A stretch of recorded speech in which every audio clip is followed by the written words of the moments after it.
What's up, VC? James back here, and I think I'm going to be ending out my vinyl collection today. I guess I don't know if I'll get through it in one video, but we will see. So, I've really been enjoying these videos so far. I don't know when the next time I'll be going to a record store is, but my plan is that I am going to show some of my country LPs that are upstairs and a bunch of other albums of the 1,000 I got, and I guess just to see if the VC will give any recommendations to me on them. So, yeah, but first we gotta end out my collection, and, yeah, so what we're gonna start out with first here is the Temptations' All Directions, and this is a pretty classic album, you know, from the Temptations, from my liking here. And as I said, I haven't listened to all of these albums yet. You know, still getting around to it. Still a new collector, but, you know, this is in really, you know, I'd say really good condition for a used record. And, I mean, it's Temptations, and, you know, I can't go wrong with my soul, my funk, getting my groove on. Next, man, we have Pink Floyd. Metal. Man, I really love this album because this is, like, really, to me, when Pink Floyd really started getting into that prog rock state. I think I showed this upside down too. It's this, Pink Floyd Metal, but yeah, especially with the song Echoes. And this is not in great condition, but it's a great album. And the album condition on this, obviously, side one, if you can't see, needs a little cleaning. And honestly, the only side I've listened to so far, because I listened to it finally today, and I've heard this before, so don't worry. I've only listened to side 2 so far, which has the Epic Jam Echoes on it, and it's in really nice condition. So, yeah, I'll be listening to side 1 later tonight, and I'll clean it off. So yeah, great album from Pink Floyd there. And I mean, now we're getting into some just crazy good shit. Bachman Turner Overdrive, man. I mean, we all know who this is, and trying to look at the copyright on this. I think this is a pretty classic album from them, and I'm not the most familiar with Bachman Turner Overdrive, but I mean, you gotta pick them up. And this obviously is falling apart a little bit, so crap. There we go. Next, after that, we're keeping it going with a little Nick Gilder. I'm not familiar with this, but this looks interesting. He looks weird, and I like weird stuff. So give me some info on this. Nick Gilder, Chrysalis Records from 1978. Yeah, this is interesting. Looks like it needs a little bit of cleaning, but looks like it'll be good. As we continue on now. Next, we got the Cars, man. This is Candy-O, baby. I mean, this is classic Cars right here. I am, you know, kind of like, I don't really know how to describe them. Maybe a little punk rock. But yeah, man. And I'm gonna start showing the album too with the actual record itself. This is in really good condition. I guess there's a few scratches on it, but it'll live. Next, what's this? Ted Nugent, Double Live. You know, Ted Nugent is kind of weird in my mind. Not a massive fan, but I'll listen to him. I'll listen to this at some point. Ted Nugent. Next, man, we got the best of Earth, Wind, and Fire. And once again, you know I'm loving me some soul, some getting my groove on. And that's what you're going to be getting here when you listen to Earth, Wind, and Fire. So the best of Earth, Wind, and Fire. I love Earth, Wind, and Fire. Next, Deep Purple. Made in Japan. I know Deep Purple, and this seems to be Japanese, a live Japanese album. I'm wondering if it's a Japanese pressing. maybe, no, it's Warner Bros. Record, so I don't think it's Japanese pressing, but it's a live album. And as I've said before, live albums can either be good or bad. Depends. Next, had to pick me up a little Prince, because Prince is freaking amazing. I think this is self-titled, off Warner Bros. Again. But yeah, I mean, you gotta get some Prince in there. Next, after this, we got interesting Crosby, Stills, and Nash, Deja Vu. Man, this is amazing, you know. I love Crosby, I love Stills, I love Nash, and I forgot the Young, for God's sakes. Neil Young, one of my favorite artists of all time, and I'm sure you could classify him as the country rock too. Correct me if I'm wrong, Nodborg, as in a comment he stated the Eagles and the Byrds, which I would agree. I think, you know, when the Byrds released Mr. Tambourine Man, or no, Miss Rodeo, or something like that. Miss Rodeo was like their country release, and this is kind of along the same lines, I guess you say. Next, oof, Steely Dan, baby. Katie Lied. Really, really good album.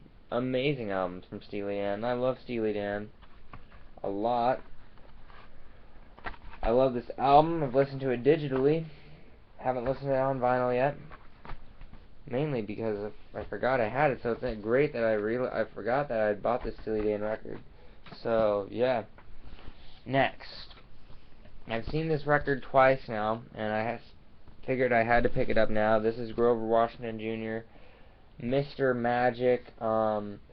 This is jazz, so I love jazz, and it's actually off of Motown, which is interesting because I always thought Motown was more of a soul label, not a jazz label.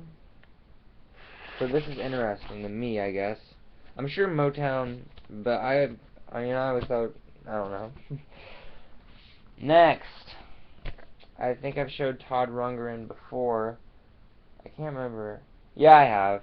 I showed him in the Needle Grooves contest. This is Utopia. I think this features Todd Rundgren, Roger Powell, Kasim Soul, and John Wilcox. I've listened to a little bit of this. It's pretty good. I really do like Todd Rundgren a lot. Some people don't, but I really like him, and this is in not terrible condition, so definitely keep up with that. Oh man. Next, we have a complete jam album, baby.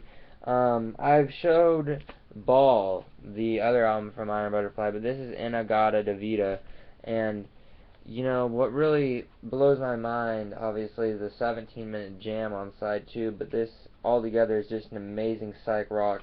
And Iron Butterfly is one of my favorite bands from the 60s, and, you know, one thing that's amazing is Eric Braun is only 17 years old, and he's like the main guitarist, I think. So I love this album. It's amazing. It is amazing. Next, we got Wynton Marshall's, an album I'm also excited to get into. This is from the 80s, and it actually looks like, you know, what's amazing on this, and I'm just now reading the back of this, it features Herbie Hancock on here. And I love Herbie Hancock, and it features him on piano, and I am absolutely excited to dig into this now. Because if you know me, I love jazz, and I'm kind of just now finding a ton of stuff out here. Look at this. Look at this. Man! You know, I might have to just listen to this tonight. It has a ton of biography. Wow! I'm actually really excited now. This looks amazing. And I want to see the label on this too before, you know, I'm kind of taking time up from this video, I know. I'm sorry. You know, I'm just going to put this up with my other posters up here, and I'll read about that later. I do want to look at the label real quick. I know some people aren't jazz fans, but I am. Just Columbia. But still, this looks like an interesting listen, a really interesting listen. As we continue on, man, you can't really go wrong with Joni Mitchell's Blues. Blue. Some of her other albums are like, I don't know. Are they good? Not the best, but And this is interesting. This is from the Austin Public Library, and they must have sold records back then. Like, you could actually get records and listen to them, because the date on this is November 1990, and wow, that's so cool that you could. And my God, was this like an overdue album or something? Wow, this is so cool that they did this. This is wow. Didn't even realize that. I saw it from the Austin Public Library, but I didn't really understand. This is gonna end up having to be a two-part video, I can already tell. This is Paul Revere and Midnight Ride with Paul Revere and the Raiders featuring the Kicks. We all know Midnight Ride, it says right here, Time Magazine, a dash of Dylan, a roll of Stones. Paul and the colonial-clad quintet may make whole regiments of fans waver from their British alignments.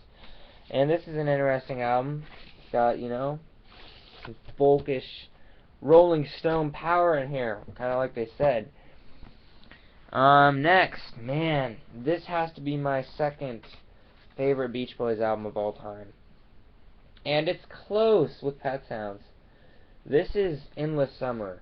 Endless Summer is an amazing album, by the Beach Boys. And really, kind of to me, maybe even better. Better than Pet Sounds, sounding-wise. There were some really good songs on here that are some of my favorite songs of all time.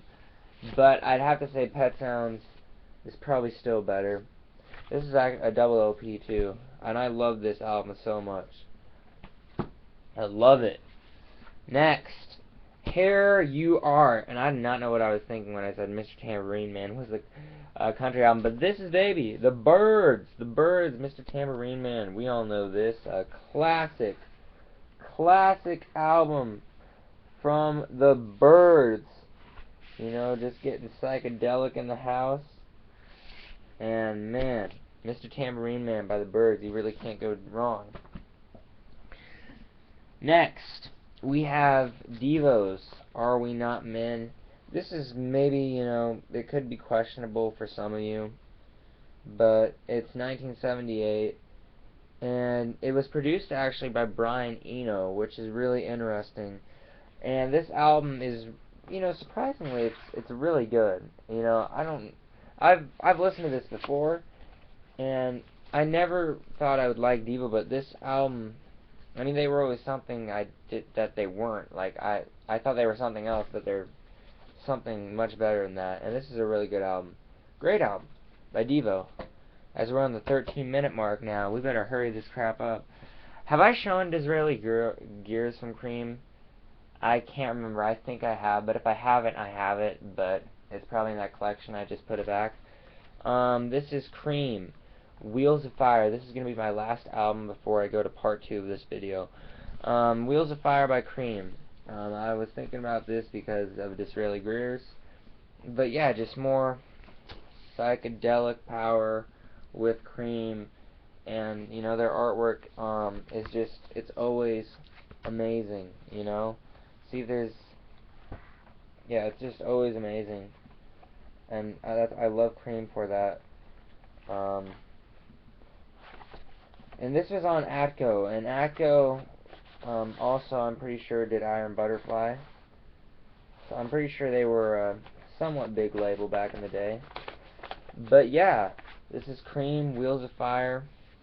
So I'm getting down to the very end of my record collection. I've got a few 45s to show, maybe 3 or 4 more actual records to show, and then yeah, that'll be it, and I'll have to go on to something else. I might show a few CDs my next video too, just because I don't want it to be a super short video. But anyway, thanks for watching, VC. Comment, and it means a lot for the people that are watching my videos and enjoying them. So peace.